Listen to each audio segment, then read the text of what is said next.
तर यामध्ये economic offences wing जे पुणे शहर पोलिसाचं आहे त्या ठिकाणी एक तक्रार प्राप्त झालेली होती। त्या तक्रारची चौकशी केल्यानंतर एक गुन्हा निष्पन्न झालेला आहे की पुण्यात एक प्रसिद्ध जे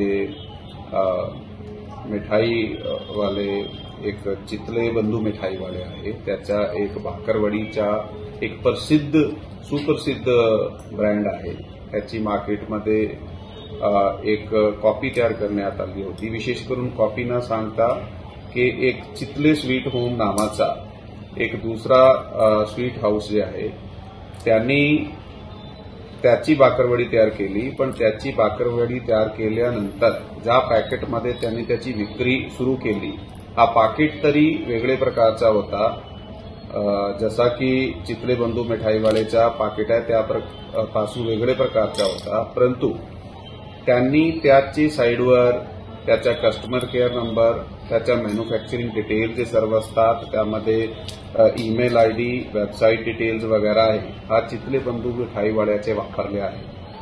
आणि म्हणून काही जागा जसा जिओ मार्ट म्हणाला किंवा मोठे दुसरे काही जनरल स्टोर्स आहेत त्या ठिकाणी पत्ता सुद्धा आणि डिटेल सुद्धा जे आहे चितले बंधू मिठाईवाल्याची देण्यात आली होती।